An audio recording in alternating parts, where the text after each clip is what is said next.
What are dreams? Do we all dream? Why do we forget them?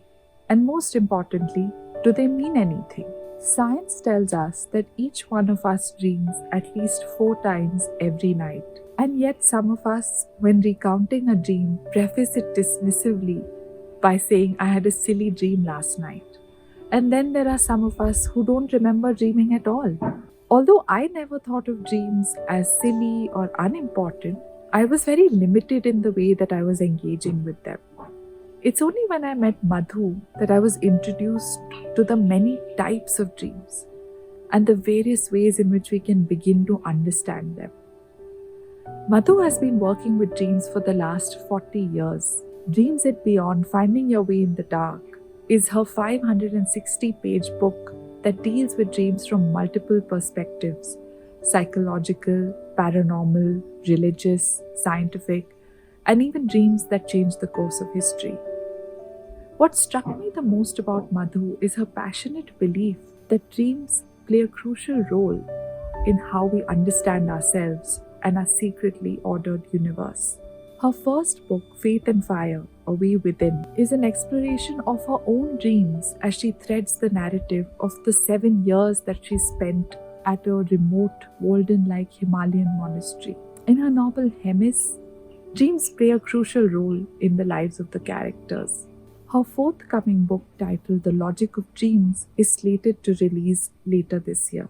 Today, I'm at Madhu's home in Sattal to talk to her about dreams, to understand how we can understand our dreams and how they can begin to make a difference to our everyday life. But first, let me show you the view from this place.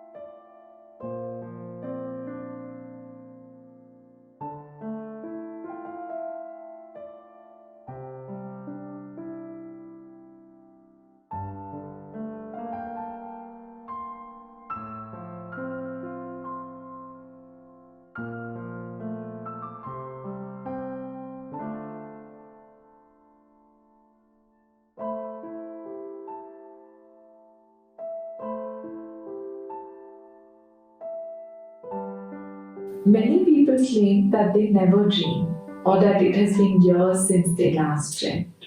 So, why is it that some people remember their dreams while others don't? Not remembering your dreams is not the same as not dreaming. Not remembering could be due to 2 reasons. One is brain chemistry, and the other is lack of belief. Brain chemistry because the sleeping brain is under the influence of a neurotransmitter that tends to inhibit memory. While when we are awake, the brain is dominated by another neurotransmitter, which is memory preserving. This simple picture gets complicated when we do remember a dream, or we remember a fragment of a dream. So, what exactly is happening there? Perhaps we can think of it another way. While dreaming, the dream content stays in temporary memory, and we forget it because no command is given by the brain to embed it in permanent memory. However, some dreams may leave an impress, and those traces may be remembered as dreams. What does this issue bring up? The resolve to remember your dream, to embed it in long-term memory. Now, that brings us to the second question of why do people not remember their dreams? Because of lack of belief. They feel something so absurd and so silly, which is at such variance to reality. What consequence could it have for their life? And that's why there's a resistance to remember dreams and to do something about it. But the fact of the matter is that scientific research has shown that we dream a minimum of 4 dreams every night. And we dream and enter our dream world in a lifetime of 500,000 times. So why has nature put dreams into our system?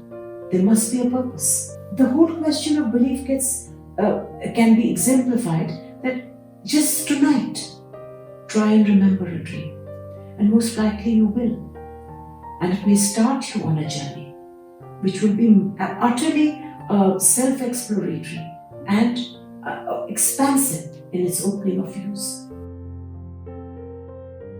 It's not uncommon for the modern day rational individual to look at dreams as a waste of time and to frown upon them. So how does one begin to appeal to such a person? How do you get them to see the value of dreams? How do you get them to make sense of dreams? How do you engage with them? It's a good question. I think for most people, dreams are hallucinations that arise when the rational mind has been disarmed by sleep. Some people believe they don't dream at all, and some others feel it's due to indigestion. I think one of the main reasons dreams are dismissed as a waste of time is because they're strange. They have discontinuities, incongruities that makes people dismiss them. But this is called dream bizarreness. In a dream, a king can turn into a cabbage, a horse can sing. But is bizarreness the reason enough to completely dismiss them? They might be speaking in another language. They may be strange because they are not conforming to the logic of reality. But does that mean they have no meaning? So, dreams may have meaning if we accept that they speak in the language of symbols and metaphors. Their language is different from our normal language, and yet not. For even in waking life, we use metaphors all the time. Like, say Balzac said that clumsy men making love are like gorillas playing a violin. So, if we dream of a gorilla playing a violin, we think this is bizarre. But it's finally a metaphor. Now take another example. A woman dreamt that she had a stillborn child. So can you imagine how pithily the dream has put the fact of her failed expectations and disappointment in the metaphor of a stillborn child? Or take another example of a woman who entered a car and found there was no steering wheel. So in one pithy metaphor, you could get the idea that this woman is feeling directionless because the steering wheel directs the vehicle. So it pithily takes a metaphor and exemplifies the situation. And that is its language of discourse. And to understand that is to understand a dream.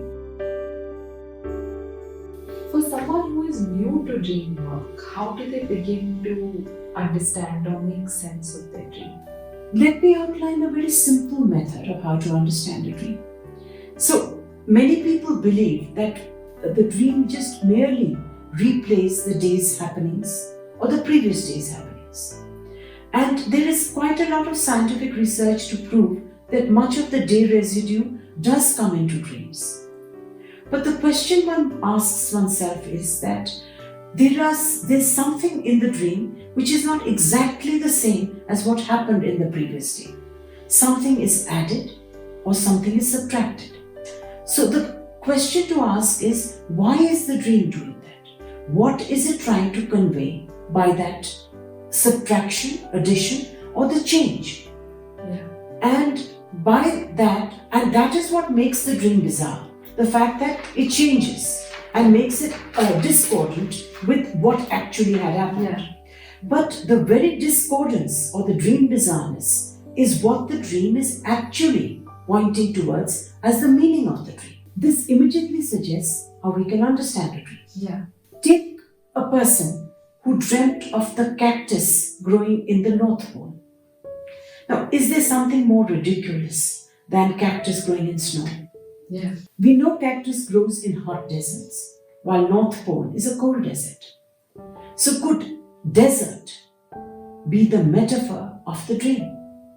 Could the dreamer be feeling alone, jilted, abandoned? So the emphasis the dream is placing on that metaphor is actually drawing attention to it by saying, look at me, this is where my meaning lies.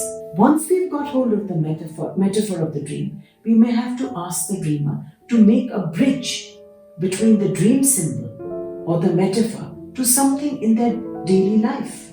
It could be relating to a relationship or a work situation, a financial worry, or anything in their life which is producing the feeling of I'm being alone, I'm jilted, I'm abandoned. So that it becomes, the dreamer is very important in its association and link as a bridge between the metaphor and the dream symbol. So to interpret a dream, firstly we have to identify the bizarre part of the dream, determine its metaphor, and then look towards the dreamer to form the bridge. The question is, how is the bizarre metaphor to be located? Yeah. So there is always an element that is demanding to be heard, like an incongruity, a powerful emotion, or something that is repeated. And it will pop out at you, that the bizarre part will speak. So look for that. That is what we are. You've often talked about the healing nature of dreams. So could you tell us a little bit about how dreams can help us heal? Yes, this is one of its very major and significant functions. Doesn't healing begin, don't you think, when we are given another point of view? Yeah. We are usually stuck in our habitual patterns, unable to view things differently. Many times healing begins when we look at things differently. I treat dreams as an objective and trusted friend who gives me an unbiased opinion about my attitudes, comments on my beliefs, and reflects where I'm psychically placed, often changing my perspective by doing that. So dreams help us to see ourselves more objectively. And since this perspective comes from within us, we may be able to accept it easier than we would do from another person. It thus has the power to heal in many different areas. By its ability to unearth old wounds, accurately portray our concerns, informing us about the truth of our situation. That's how they heal. They not only help heal the mind, but they help heal the body. They are medical or somatic dreams that apprise the dreamer about the state of their body and about an impending illness. They can also signal when healing has begun. The belief in the healing power of dreams is very ancient. The Egyptians, the Romans, the Greeks, they had temples where people used to go to, ask about some bodily ailment and ask for an indication through a dream. The Greeks had 300 temples where they used to incubate dreams for healing. People used to go there, they used to fast amidst purification and incantations. They would lie down on a stone slab, ask a question about their ailing part of their body, and ask for a cure, ask for a message. And the gods the Greeks prayed to for healing was Asclepius. And so either he sometimes appeared in a dream, or the priest would interpret the symbols of the dream to tell them what could be a possible cure. And it is interesting how many cures did take place through the practice of incubating the dream. Most people may think that that's old, ancient, anecdotal, and it is hardly something a rational mind can accept. But it's very strange. In modern times, a psychiatrist in the Leningrad Neurological Institute called Kasatsky did extensive research on the connection between dreams and the body falling ill. So he interviewed 1,200 people and collected 10,240 dreams, in which he found a direct correlation between an ailing bodily part and a dream image. His book impressively elaborates upon connection between dream images, the diseased organ, and the possible time span for the onset of an illness. Right. It seems that dreams can reflect the onset of something as ordinary as a headache and can also signal when healing is beginning. And to continue the whole range of healing, there are problem-solving dreams where very creative and imaginative answers are given to writers, poets, painters, and even anyone puzzling over a problem as a creative insight into what the solution is. So it has a very wide range. Yeah. What's the best way for one to recall and remember their dreams? The biggest factor is because we don't pay attention, we don't remember them. The one thing to do is to make up your mind at night before going to sleep to say, I'm going to try and remember the early morning dream. And before that, you keep a notepad, pen with a source of light next to you or a recorder. Before going to sleep, saying that I will record my dream. And then what happens is when you wake up, if you even get a fragment of a dream, don't immediately get out of bed. Try with closed eyes to revise the dream, whatever small portion it is. Pull it out, read it out literally with the revision. Then only get up. And once you get up, immediately note your dream. With whatever you remember, and as you begin to write, you'll begin to remember more of the dream. Yeah. And the more you reel in, the more gets reeled in. Also, don't try and analyze the dream when you're writing it down, but spend time during the day at the back of your mind, remembering the dream image. Then writing down what you feel are its associations. What does it conjure up in you? What do you remember by it? And then as you do this, you will suddenly realize that dreams come in series. They deal with various aspects of a problem. And so that you must go back to old dreams which you have not understood in light of the new ones. And when people say they don't remember their dreams or they're not coming, go back to old material. Maybe something is lying there which is not understood. After writing your dreams, you may need another person to be a sounding board for you. Just to relate the dream, let them associate with it, so that it somehow stimulates your own thinking and associative process.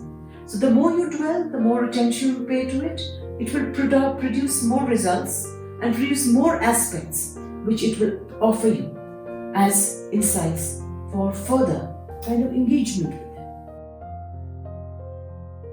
In India, there seems to be a cultural preoccupation with premonitory dreams, and most dreams here are primarily understood as premonitory vis-a-vis external circumstances and events, so they're seen as indications of something that is yet to happen to us or to people we know, rather than detailing out our own psychological conflicts. So could you comment on that? This question of people dealing with dreams basically as premonitory, and especially in India, has ancient roots in many cultures. Now, it was an interesting phenomenon that the ancient world thought that dreams just happen to us. We don't create them. We are the passive recipients of dreams. So then, if we don't create them, who does? So then they reasoned, there is a supernatural agency, or God Himself comes to us through dreams and gives us information. And this belief was furthered by the fact that dream language was so utterly full of riddles and so difficult to understand that the ancient world thought that maybe God, this is the language of the God.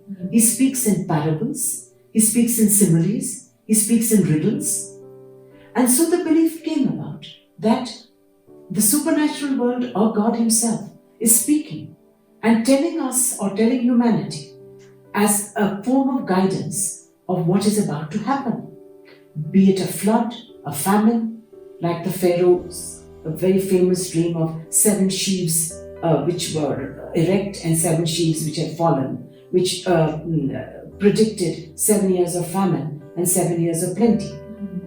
And so they felt that they were being shown a way. Be it, will they win a war? Will their tribe be all right? What is the impending death coming about? So they believed that they were being guided through dreams by the supernatural world and by God Himself.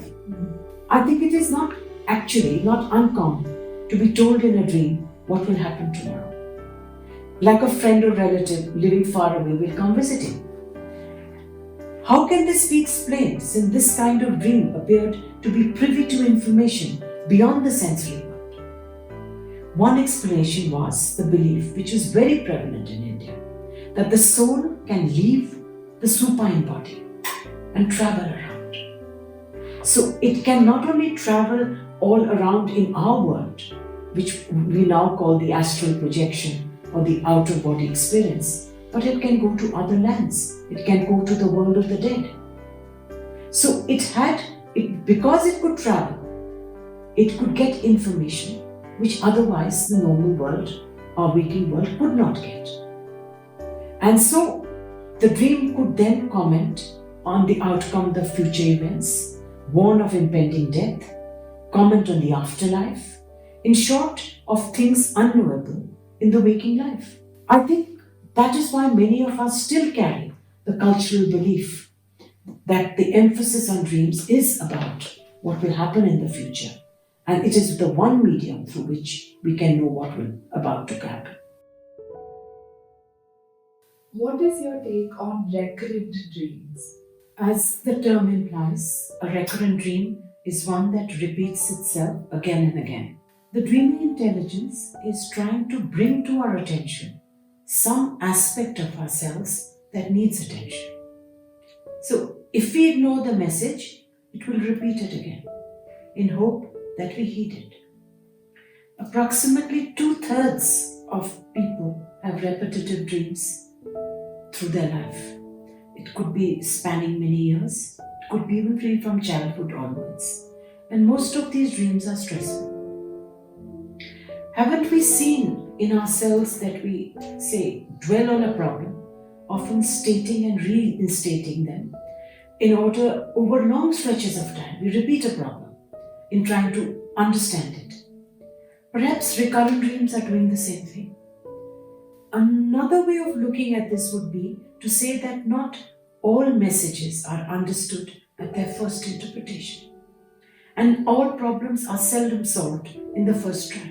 Dreams therefore tend to present the same problem in different modes, perhaps over a period of weeks and maybe even years, so that we try and understand them. Say, if we look back at the earlier, unsolved dreams, we see that they were saying the same thing in different ways. But the moment the meaning of a series of dreams is understood, the subject matter will change. A fresh problem with a fresh view is brought by the dreaming mind. So if it's repeating something, it means that that issue has not been understood. Right. And this is one of the reasons for recurrent dreams. However, there is another category of dreams called typical dreams. Typical dreams are dreams we have commonly, many people have it. Like you're sitting for exam, you don't know the answer. Yeah. You're running to catch a train which is gone. You're being chased by a terrible villain, a ghost, or a threatening figure. Yeah. Your teeth are falling. You're naked in public. You're falling from a great height. Now, these typical dreams have an overlap with recurrent dreams. Okay. Because some typical dreams can have a recurrent theme, in the sense that a dream of being chased may become a recurrent dream, but it will have a different twist to it. Typical dreams have been seen by many psychologists as not having any personal association.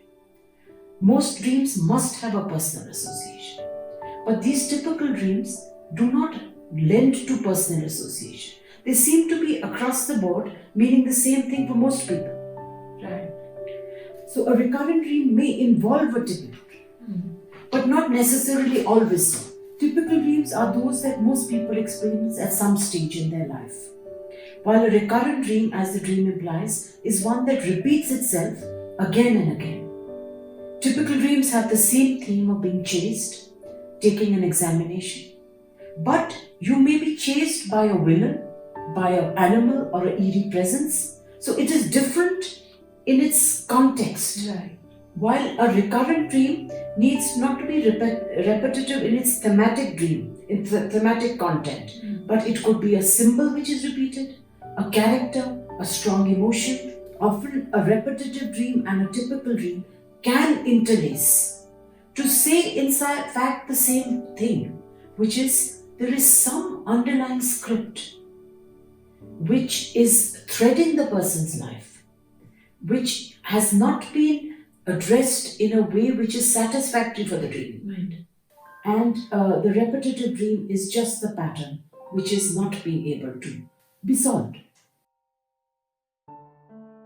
What are some of the things that our dreams help us do that we cannot do in waking life? I think the dream shows us the inner truth and reality of the person as he or she really is, not as they conjecture or not as they would like it to be, but as they really are. The dream can also reflect on various aspects of a problem in order to find a right solution for the dream. Usually, this solution is impartial, a spontaneous act of the psyche, which our conscious attitudes may have insufficiently appreciated or totally ignored. It often corrects our one-sided conscious attitudes. They can circle around an early trauma, point to a concealed desire. They can mirror a conflict you may be grappling with and show us various perspectives on it. They can telepathically pick up other people's situations. They can give us prophetic intimations, and they can address our spiritual concerns. Many of these things may or may not be within the range of the waking consciousness.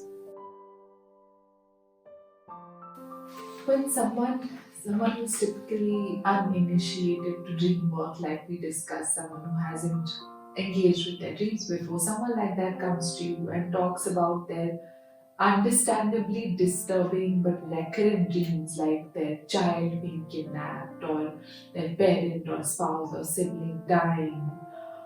What do you say to them, and how do you get them to start engaging with their dreams?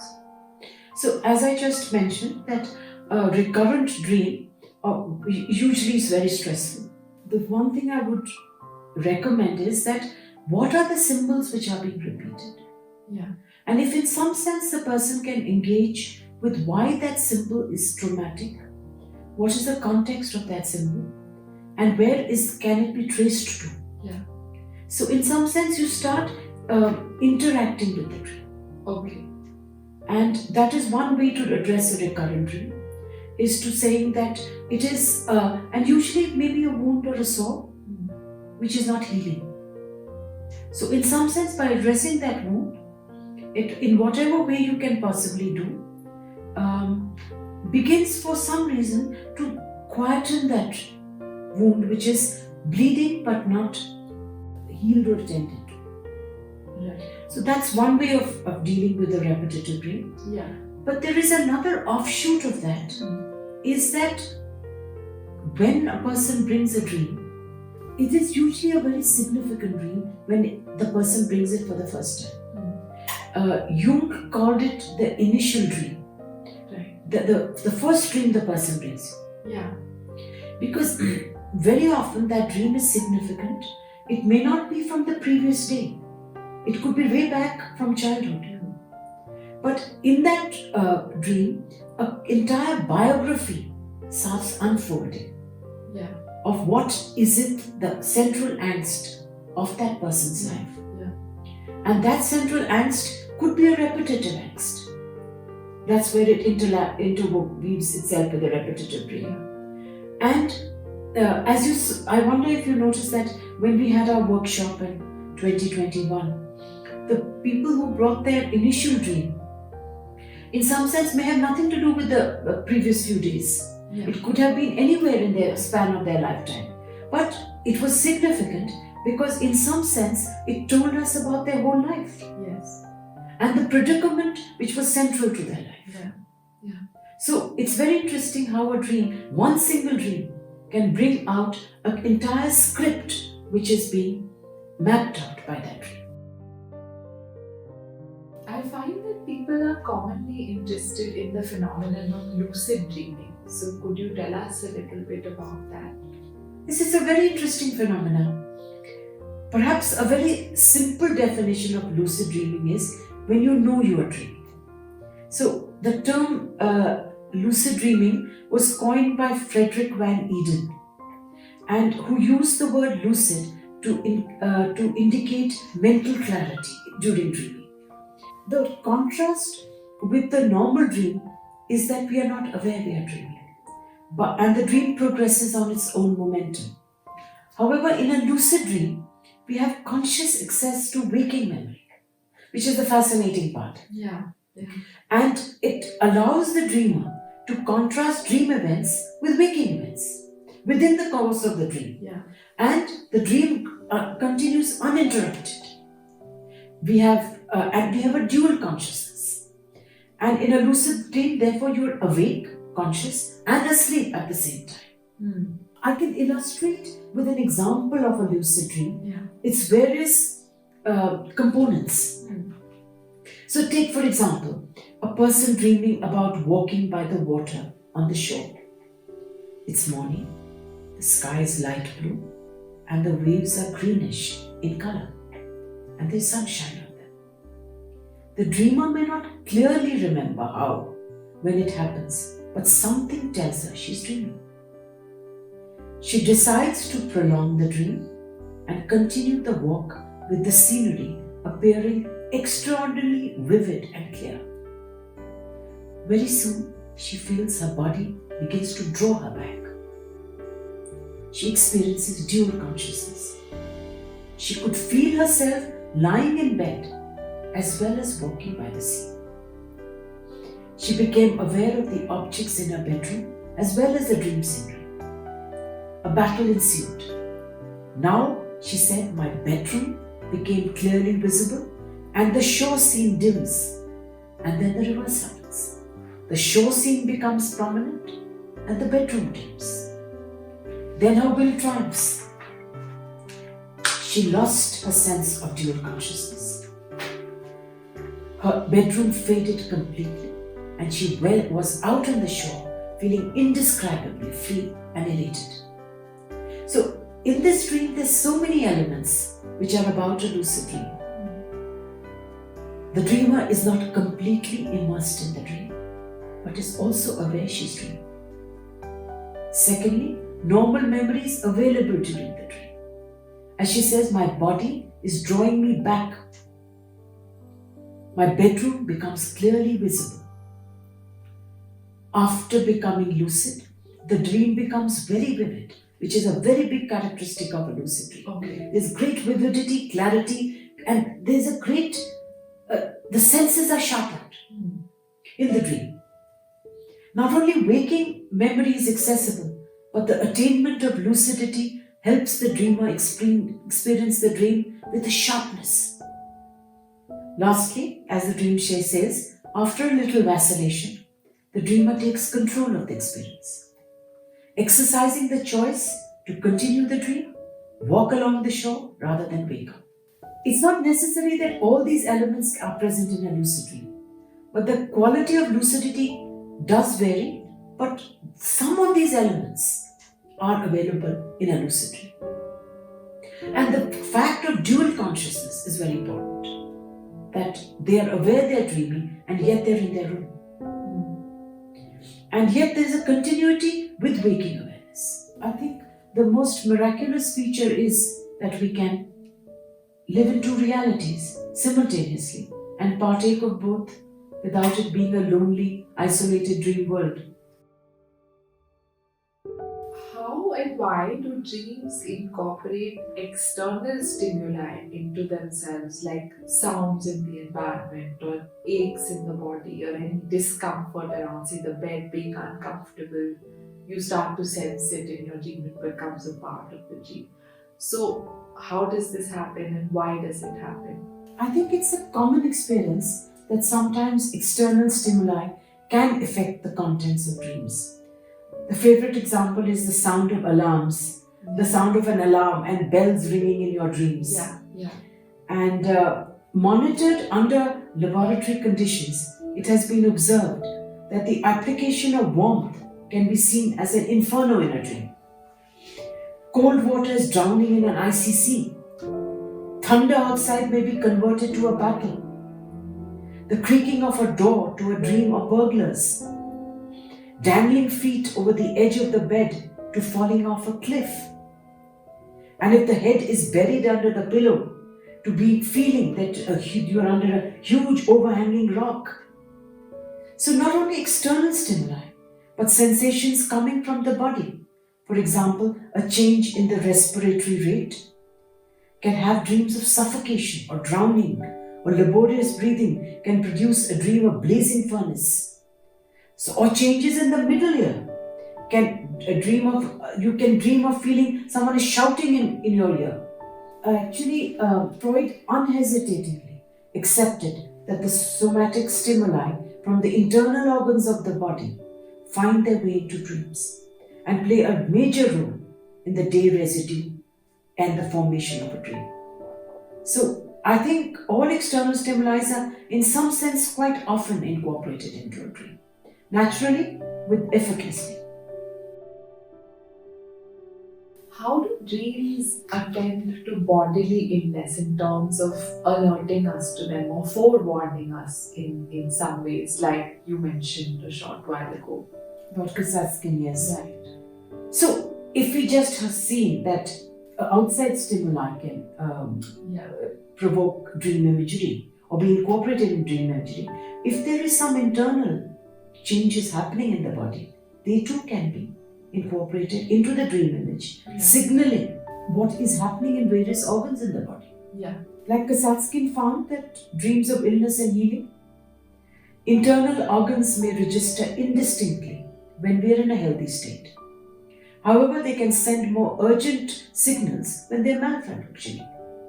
Since normal bodily processes create sensations that are converted into dream pictures, we should not be surprised when abnormal processes, those that occur in illness or injury, also find a voice in our dreams. In fact, our dreams are often the first to know and are capable of indicating silent, undetected changes under our skin.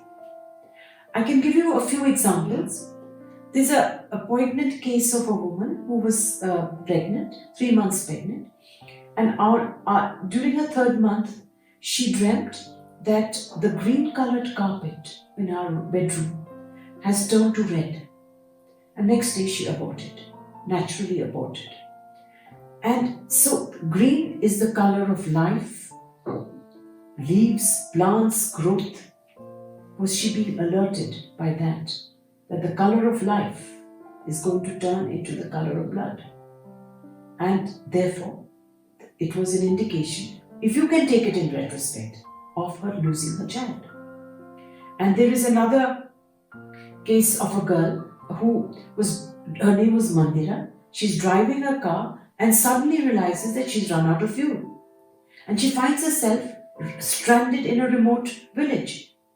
So literally 5 days later, quite unexpectedly, Mandira's blood pressure fell drastically so that she had to be literally in bed. So you can say the car, a symbol of the body, is brought to a sudden halt as it ran out of fuel. The car's fuel being analogous to the body's fuel. The feeling of being stranded in the dream is a metaphor for our inability to have a normal functioning life for the next few days. One of Kasatskin's most dramatic conclusions was that in almost every case, the patient's dream images involved the appearance of the affected organ or the body part, indicating its location, its sensations it undergoes, and its malfunction. So Kasatskin came to believe that recurrent dreams of bodily wounds are amongst the most serious, and they inevitably indicate a very serious illness such as cancer, liver trouble, kidney failure. For instance, repeated dreams of a chest wound are indicative of a heart attack. Recurrent dreams of stomach wounds may suggest liver or kidney causes or diseases. And he reported a case a bit macabre, a case of a recently widowed woman who dreamt that she was in the cemetery, sitting on her husband's grave. and two skeleton-like hands came out, and one pierced her throat, and the other was grabbed her, and the finger was pierced right near her heart, and she awoke with a mild cardiac attack. So it was either you can say the dream image was preceding the attack, or indicating the attack, or mirroring the attack. Yeah. So there are many examples of this in cancer, in thyroid. Dreams are showing exactly the area where the disease is proliferating. They also show times when the healing has begun. The dreams will start showing green grass and flowers blooming, a child, hair which are lost suddenly growing again. Yeah. So they indicate both ill health as well as healing. You have often talked about finding answers to life's enduring questions. They could be personal, professional, and even otherwise, in one's dreams by sleeping on it, as it were. Could you illustrate this with an example of, say, maybe someone finding an answer in their dream? I could give you a personal example. I was 6 months into writing my first book, Faith and Fire, which was about my 7-year stay in the monastery in the Himalayas. I tried to maintain some chronological order of what my teacher had taught, and I tried to pen it down, but my pen was not flowing. And I did not quite realize that I was going through at that time, but my dreams did. So at that time I had a dream in which there's a house under construction, which has a basic wall, a rudimentary roof and no floor. Construction material like sand, cement, rubble is lying all around, and as I enter this structure, the only furniture inside is an old table with a typewriter. I begin typing from the notes I had of the previous day of the book I was attempting to write. And then something interesting happens. A woman enters this makeshift constructed area, and she has stiletto heels, and she's very well manicured and very extremely well groomed. Long painted nails and fancy clothes. As she moves towards me, her high heels wobble on the uneven floor. Her carefully modulated voice, her made-up face, seems not to sit very comfortably in this rough-hewn constructed house. I get up after a few polite words and usher her out. I then take the typewriter from the table and I set it down on the ground. So this obviously was something to do with what I was writing. Yeah. So the typewriter gave me the initial clue as to what the dream was centered on, which was my writings. The house under construction was a symbol of my manuscript. It was, as the dream said, at a very rudimentary stage. The structure of the story was still very basic. There was construction material lying, which means the material was available, but I had still to give it form. Then there was this well-groomed woman whose presence I found incongruous in the setting. So I asked myself, what is she symbolizing? I wondered whether the manicured or superficial way in which she was presented was the way my current draft was of the writings I was doing. So the dream and then the clue, again another clue, lay in the typewriter. I picked it up and placed it on the floor. So the dream was urging me to ground my writings in my own personal experience, in my own feelings, instead of leaving it outside myself.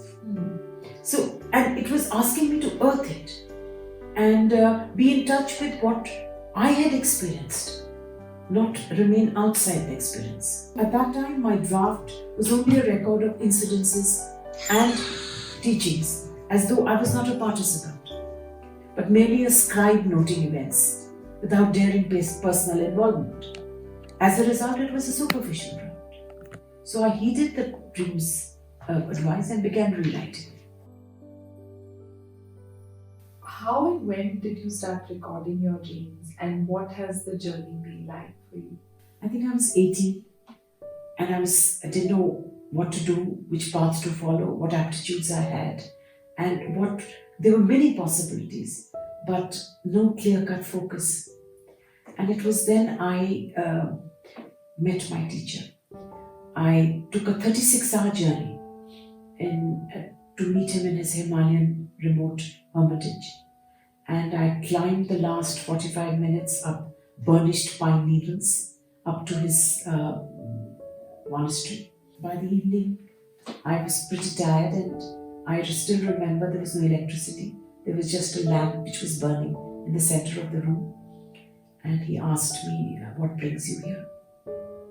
Instead of answering that question, I asked him, what should I do with my life? Where should I begin? Where do I go? And he very surprisingly said to me, why don't you note down your dreams? They'll tell you what to do next. So I was very startled, and I said, but I don't remember my dreams. So he said, why don't you note them down? Take a notebook, take a pen, and every night try and remember that I'm going to remember my dream tomorrow. Jot it down. And I didn't think much of it at that time. But just a few months after that, I had the most poignant and it was a disturbing dream. And I got up and I wrote to him. And his interpretation and his understanding of the dream was so incisive, and it was so penetrating that he was asking me to confront something which I had refused to do till then. And so began my journey that these dreams must mean something if they can show so much with such a small amount of, it was a snippet of a dream, but it laid bare a complete central issue in my life. I owe my teacher many things, but what I owe him most is this dream compass, which helped me navigate the inner and outer terrain of my life. And so from there the journey started. And I'm amazed at the remarkable portrayal of the dreaming mind of my concerns, my psychic state, the truth of my life. The working mind may fool itself and blur the distinction between the desirable and the real. The dreaming mind never does. It never equivocates. It tells the truth as plainly as a mirror. So what is this truth that one is talking about, I suppose? I believe the truth that dreams reflect allow us to go backwards in time, to visit and revisit a dumb wound marooned in our growing years. Dreams also allow us to explore current concerns, trivial or pivotal, inner or material. They also permit us to transcend the dreary limits of space and time, to glimpse the metaphysical context of our lives. This for me is the truth the dreams uphold for me. The vision of our evolution from being creatures buffeted by chance and necessity, driven by animal instincts, fed on diet of self-indulgent emotions, to becoming human beings who sense a greater purpose to their life and try to honor that call. For me, that is my journey with dreams.